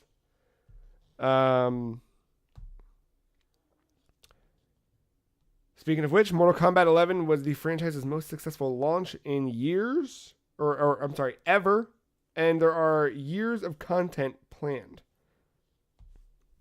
Interesting, I suppose. Yeah. Bloodborne, the board game. I'm confused by this because why is it not called Bloodboard? Because you didn't make it. Yeah. Yeah, I need to have the license. You just Googled Bloodboard. No one's going to Google Bloodboard. Going to now. So, we've walked by a Bloodborne board game in Barnes & Noble. Why is this different? Because it comes with miniature figures? Because this one is more actual pieces than it is like... Because the other board game is technically like a card game. Okay. This one, okay. All right, that makes sense. Yeah. $100, I think is what it is. No, but this one actually has like miniatures, and that's pretty cool. Yes, but you have to paint them yourself. Yeah, I mean, Wait, what? it's a hobby to some people. You don't have to paint them. I'll pay someone to paint them. There you go. Called the manufacturer. I will, I can be the manufacturer for you. Yeah, like have the eyes all fucked up and too big, and it goes over like the hair or something. It's just... As of the time of this recording, that Kickstarter has received $1,956,082 of its $200,000 goal. Why don't we send the rest of that money to Sony to make a Bloodborne 2? Well, sorry, from... Yes. well, to Sony, because they'll send the money to publish. Yeah. So. If you want a copy of the game, the only pledge reward is $100. There was a $90 early bird special, but Oh, fuck that. Well, I mean, it's buying the game. Like, why else would you would you pledge without buying the game? Like, I just don't understand. I think that's perfectly fine. Some people do that, but yeah, it is kind of weird too. and that's I don't know, I didn't expect that price for some reason. But I mean, that's the cost of the game. I think I'm fine with that. Like, I don't. For all the figures you get and everything, like, this looks very, very. Yeah, but like if this game is up there with like the Arkham Horror games or anything like that, then all right, then that's a average price for something like that because it's very involved. But yeah, I don't know. Like I'd have to 100 be worth it, and it can't just be minifigures. 'Cause that's a little steep. I think it is the mini because it says it's based on the original award-winning Bloodborne. Oh, so I have to throw out. Wait, never mind. Based on the board, the video game doesn't mention the previous board game. I'm trying to take a peek at their stretch goals, see if there's anything like really. Though again, that is cheaper than compared to the one tabletop game where it's like extreme, like so many creatures and it's super hard and it like could honestly make Bloodborne look like a kid's game. I forget the name of it, but it's stupid expensive. I don't know. It's like probably like in the thousands. Oh god. Oh, I know what you're talking. Yeah. The one cool thing about their Kickstarter is they had their stretch goals laid out, and they're adding more to the game as people hit these stretch goals. So it's added more pieces that are going to be in the box from the get-go, which is nice. Yeah. And at one point, they like did a backer thing to choose which path they went down, depending on which chalice you, just like the fucking game. So you basically play the chalice dungeon in the Kickstarter campaign, which rewards you with different things. Did someone go down the path of that giant ass spider? Is that what I'm seeing? Yeah. Why would you do that? Well, I don't think they knew it was there because see, it's got clouds over the. Oh god, they chose wrong. I should have pledged $100 now just to avoid that. I kind of want to do this, partially because Marc will laugh at me, but I'm just kidding. No, I kind of want to do it. The idea of spending $100 On a board and not game. getting it. No, I don't even care if it's a cool board game and we would play it. Great. Yeah.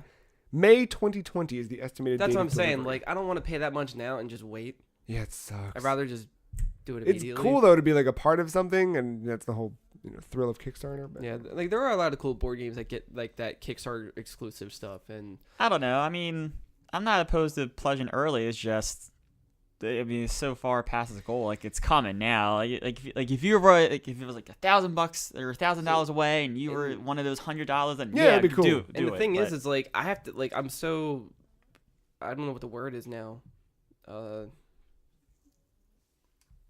I don't know. I don't trust Kickstarters as much, even when they give a date or like a release window, because no. it's never that. No. It's always way later. It could be like 2021. And I understand like why winter. those things can happen, right? And it's nice Right. when people are transparent, but like it also sucks. Like, fucking Bloodstained. I was gonna say, I mean, or look at the Sony catalog back in like 2015. There was one thing I backed that I fucking the other day, like I was like, hey, did that ever come out? It was like a documentary thing. I looked it up on my Kickstarter and like, I don't think it ever came out. Like, what's the fucking flip grip? Is that what it's called? yeah. I don't know what happened with that, man. I don't know either because I got mine fine. Yeah, I mean, I guess it's just more me, I guess. But But that sucks. Like that you. it still happens. Yeah, you put your money down and then didn't get the fucking thing. Rather not think. Another thing you wanted, Mighty Number 9. Well. DiGiorno. Fuck. So not to be outdone by Club Nintendo back in the day, my Nintendo currently offering some specific rewards to Japanese members, such as a Nintendo Labo pen stand and piggy bank, Super Mario letter set, Legend of Zelda letter set, etc. Animal Crossing was one too. Yeah, which, I mean, just like the old Club Nintendo days, everywhere else gets cooler shit than we do. Yep. And it's Reggie's fault. Sort of. He explained it at one point, though. He was like, yeah, here's why. Fuck you. And I was like, oh, all right. Well, that makes sense. Thank you, Reggie. No, it was because, like, Japan and Europe have much smaller territories, and I think shipping laws or some shit like that. With the American rewards, it's North America. So it would include Latin America, Canada, Mexico. So they had to encompass all of that stuff. whenever they would do something for Club Nintendo, US release, it would have to be applicable to all of that, and laws restricted them from doing certain things. Don't know why Europe got that cool ass Super Famicom controller they could plug into the bottom of a Wii remote, and we didn't. But there it is. And my Nintendo keeping up the spirit.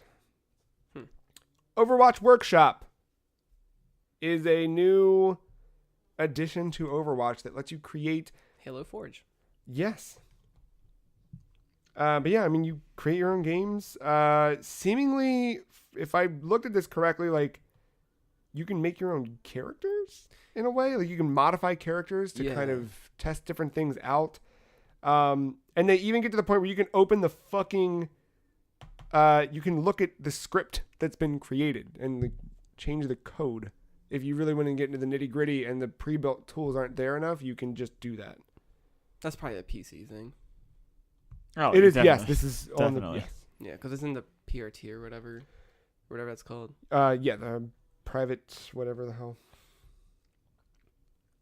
No, but yeah, I mean... A lot of games have this Or now. no, it's like, not. It's just built into it. It says you go to play, you go to game browser, create, settings, and workshop. One cool example they put out was like if you wanted to get better with like a certain character, you can alter the map, but you can't really alter the map. Does that make sense? Like you can't really like modify the map to where it has different pathways or something. But for example, you could make the entire floor hurt you, and if you're being Lucio, that could teach you how to wall ride better. Oh, that's cool.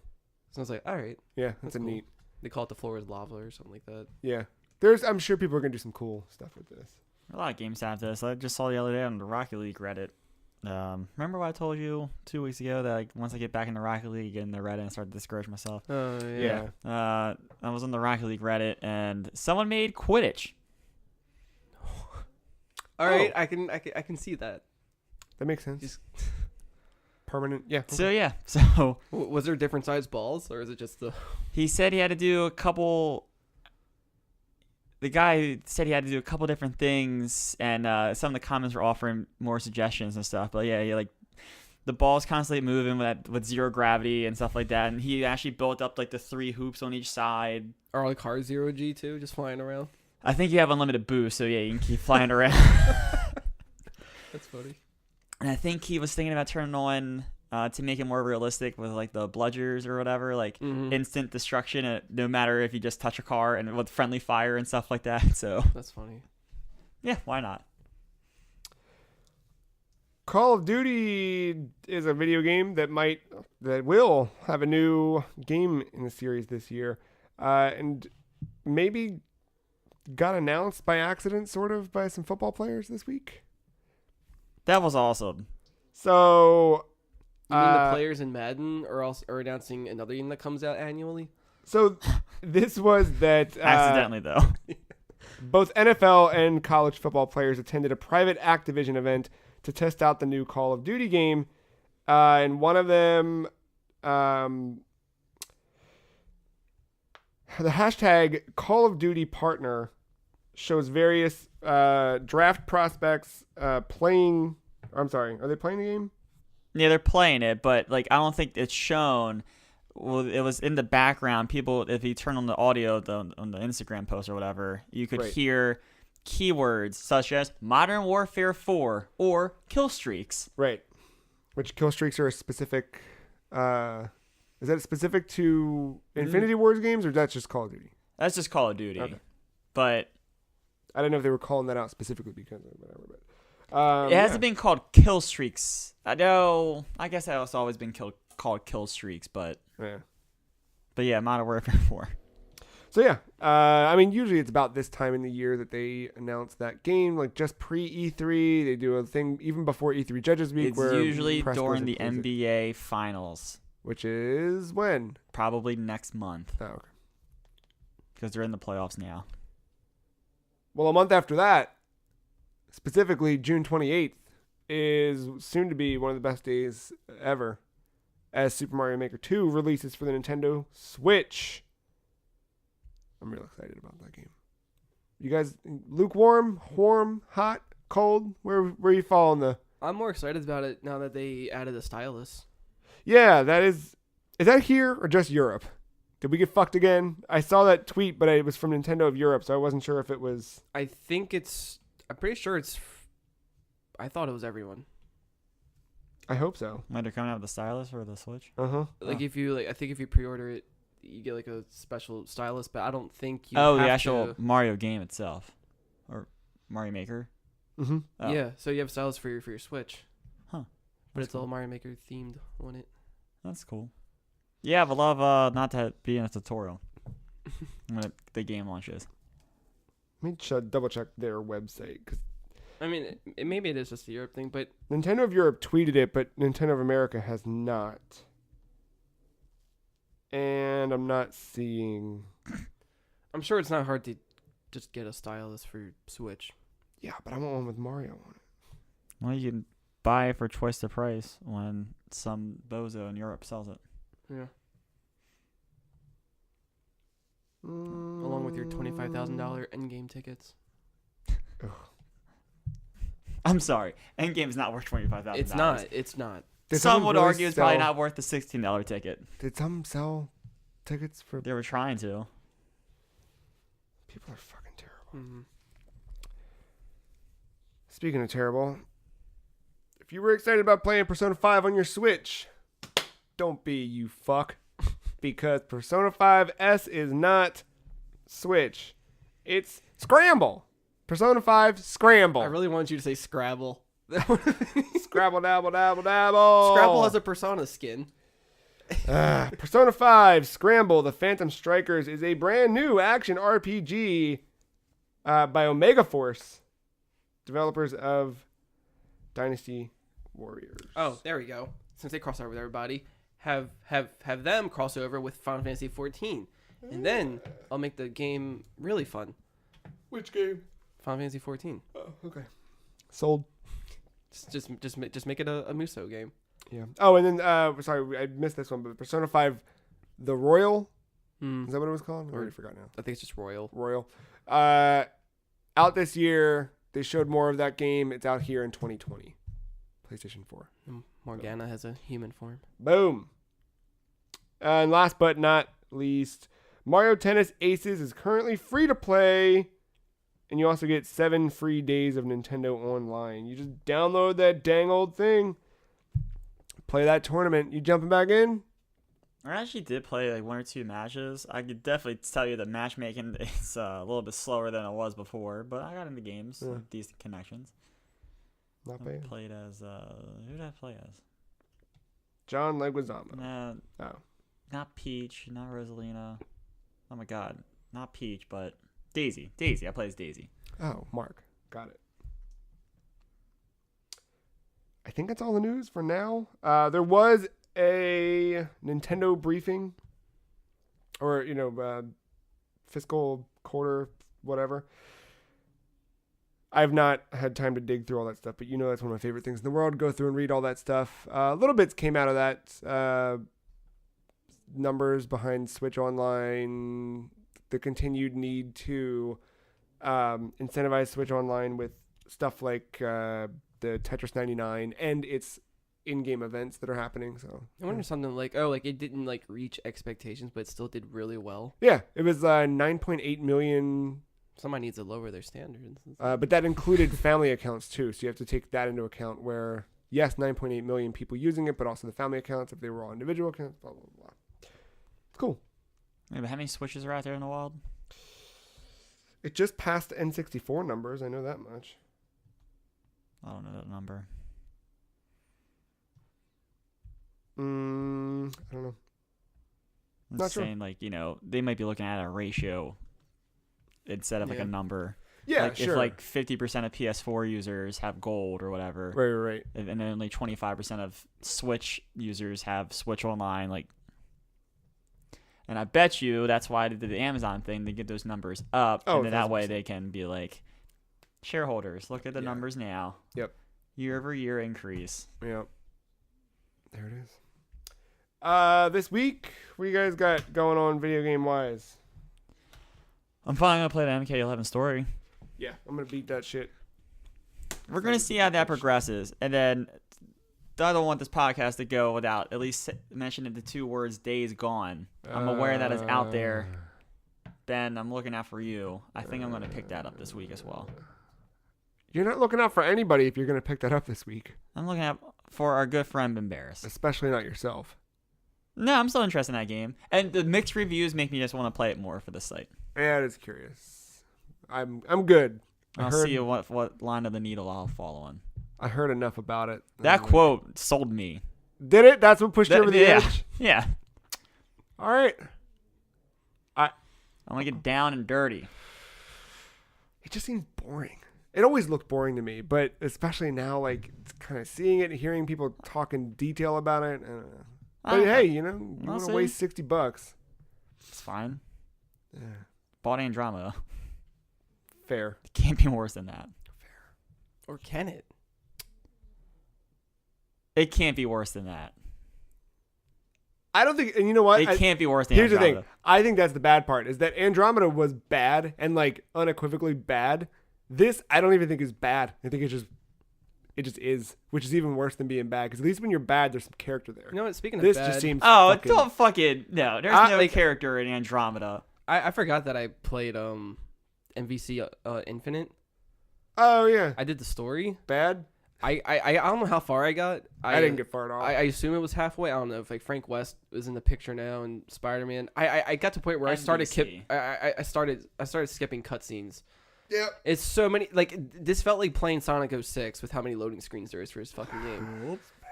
And the story is dumb. Did anyone see someone It's the dumbest thing. off of Sonic 6? Did you see that someone's like Oh, doing yeah, like a remake of that? Yeah. Cutting out like the bad cameras and all that stuff? Yeah, there's like a whole team like fixing that game. Yeah. They've been doing it for a little while. I remember checking in with it probably about a year ago or more. Look, I was just taught to deal with the looking bad good. camera angles. That's Right, yeah. You'll get used to it. Exactly.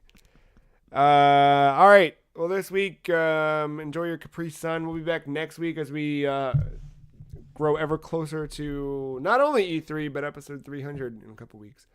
You can follow us on Twitter with the hashtag Capri Sun. The free cheese is at some free cheese. Mark is at aug_mental. Matt is at MattyIce131, and I am at the free cheese. We'll see you next week. Thank you, Mark. Thank you, Matt. Thank you, listener, for listening. We're out.